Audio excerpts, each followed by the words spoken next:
Assalomu alaykum, hurmatli kuzatuvchilar va tinglovchilar. Men Termiz davlat muhandislik va agrotexnologiyalar universiteti, qurilish va irrigatsiya fakulteti, bino va inshootlar qurilish kafedrasi o'qituvchisi Husanova Malohat Megnorovna bo'laman. Hozir men sizlarga maketlarni yaratishda zamonaviy texnologiyalar, ya'ni 3D bosib chiqarish va lazerda kesish mavzusini e'tiboringizga havola etaman. Bu mavzuda sizlar quyidagilarni bilib olishingiz mumkin.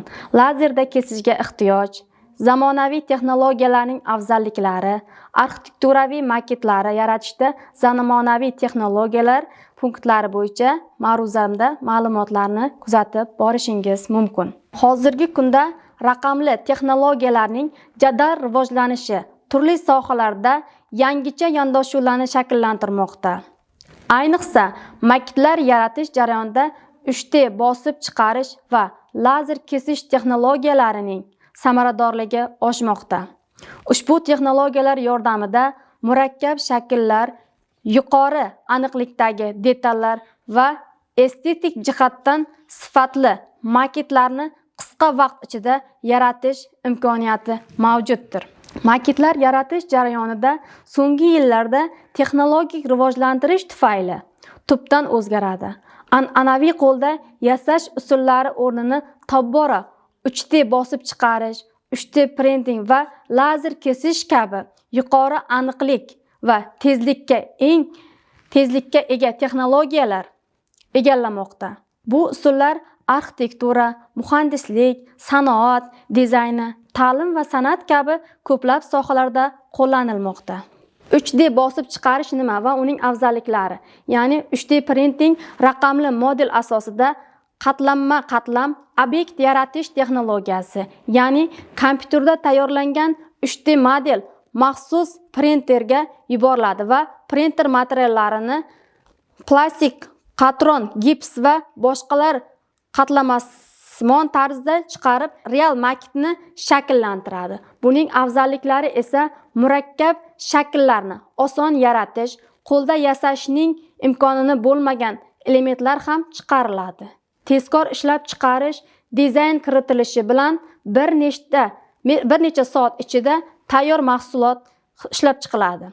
Arzon prototiplash tajriba maketlari yoki kichik modellar arzon narxda olish imkoniyatini yaratadi.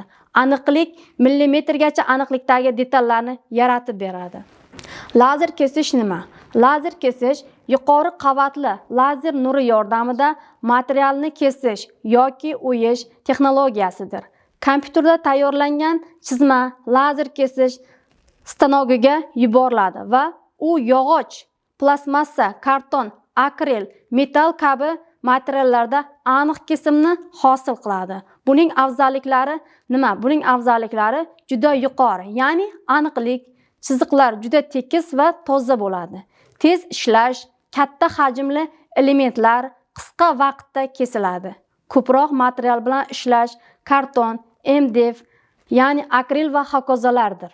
Takrorlanuvchanlik bir xil detallarni oson nusxalash mumkindir. 3D printerining va lazer kesishning maket yaratishdagi o'rni. Ko'pincha maket yaratishda ushbu ikki texnologiya bir-birini to'ldiradi. Bunda ularni uyg'unlashtirish orqali murakkab va chiroyli maketlar, yuqori va aniqlikdagi prototiplar, arzon va tez ishlab chiqariladigan ko'rgazmali modellarimizni yaratish mumkindir.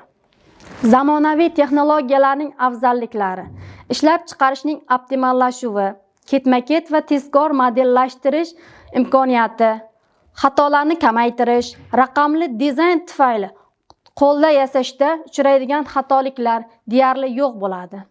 Ijodiy imkoniyatlar kengayishi, oldin yasashning iloji bo'lmagan shakllarni endi oson yaratadi.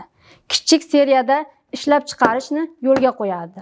Bundan tashqari esa karton, plastik, MDF, akril, shisha va metall kabi materiallar bilan ishlash imkoniyatini oshiradi.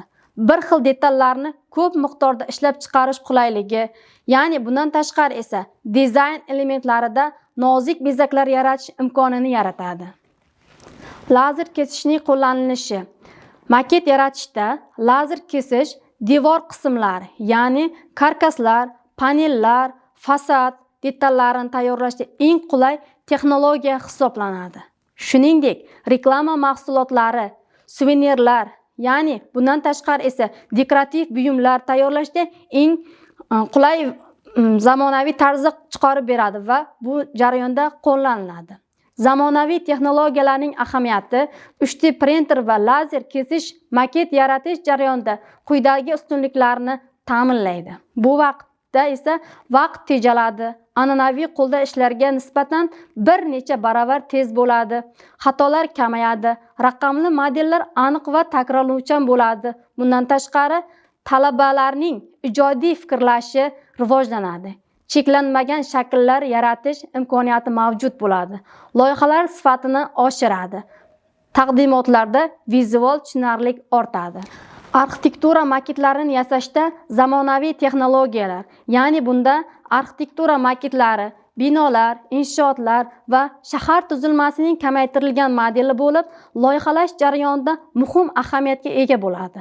Ular orqali esa bino shakli, hajmi, joylashuvi va umumiy kompozitsiyasi aniq tasavvur qilinadi. Hozirgi kunga kelib esa arxitektura maketini yaratish jarayoni an'anaviy qo'lda ishlash usullaridan tashqari zamonaviy raqamli texnologiyalar bilan boyitilgan bo'ladi. Bunday texnologiyalar maket tayyorlashni tez va aniq estetik jihatdan mukammal qiladi. Arxitekturaviy maketlar yaratishda ko'p qo'llanadigan asosiy zamonaviy texnologiyalar 3D bosib chiqarish, ya'ni lazer kesish, kompyuter grafikasi hamda SNS stanoklari hisoblanadi.